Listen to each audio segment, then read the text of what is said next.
For the past year and a half, I've been working on an incredibly hard mobile game. This video documents my journey from getting the idea to publishing it to the App Store. About Google Play, let's just say something really bad happened. I'll explain everything later in the video. So I started off brainstorming ideas, and initially my project was another game idea, but I ended up scratching everything when making the prototype. Then I came up with the idea, and here it is. You spawn as a cube in a 5x5 grid made of cubes. Oh my god, crazy, right? Your score goes up and the grid expands a bit when you collect a randomly spawned point. Now, every cube of the grid will spontaneously move up and become a danger. When a cube is moved up, it will do an action, for example, shoot bullets, and that will cause death to the player. But he can prevent that just by dodging those dangers. Simple, right? So I created a quick prototype, and here's what it initially looked like.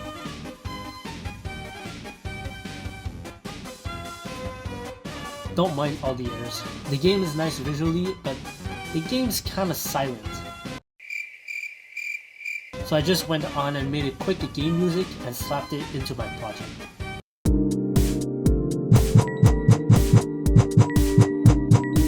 Also, it's time to add some spice to the gameplay. I made 2 more levels / dangers while tweaking the variables to make sure that it progressively gets difficult. I added bullets and lasers.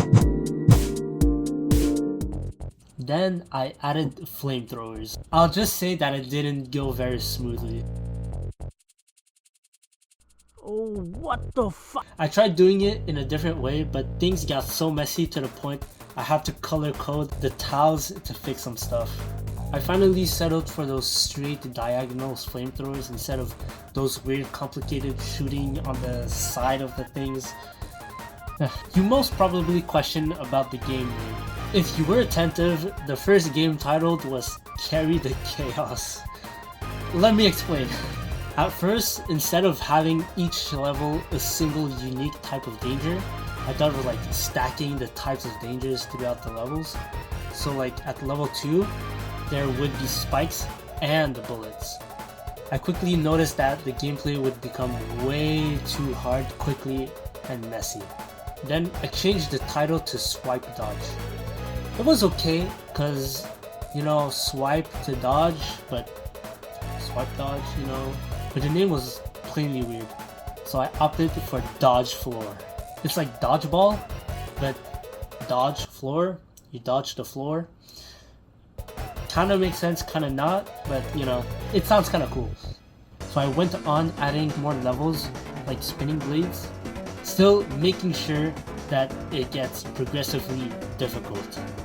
Yeah, let's ignore that and focus on how the trails of the blades are so cool. Whoa! There is one level that wasn't going to stay for the long run. It's the rocket launchers, aka RPG. I know it sounds like a dope level on the surface, but first of all, the rocket blows up when it comes in contact with the player with an explosion or with another tile. But since the tiles pop up randomly, you'll never know if all of a sudden a tile is going to activate just under a rocket. And that is too much RNG. I'm trying to make 90% skill, 10% luck. I then went on spending the next multiple months making it look like more of a mobile game. So I added hats and hat boxes, cause you know, how would you spend all of that money? So now we got plenty of hats, including a traffic cone. We got variants. Each hat has a golden variant, and to get it, you have to be a lucky boy. You have 1% chance of getting it when opening a box. I added daily quests, in-app purchases, ads. I know, gotta make some money. Sound effects. I replaced the game music for some beats. Different level, different beats. But yeah, sorry for the peeps who liked the initial game music. I also added leaderboards, achievements, settings, and translation for all the peeps who can't understand English. My bad. I also did a lot of bug fixing and balancing the levels so the difficulty curve would look like this. Bam. Some levels were too hard, some were too easy. Finally, I uploaded to Google Play, and while I was at it, I went on and bought a Mac Mini because Apple really wants me to have a Mac before letting me build the game for the App Store. It just works like that. Let me show you.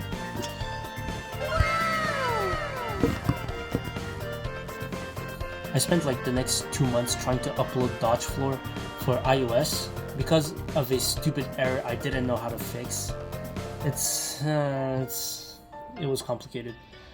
So yeah, after all that, job's not finished. I gotta get some people to play my game. I tried making TikToks. You know those like GTA videos where it's like on the bottom and like on the top there's a random video of like someone talking about like why a rock is heavier than a feather.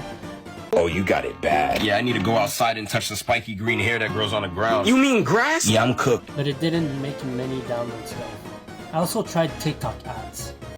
Wait, what'd you say? What?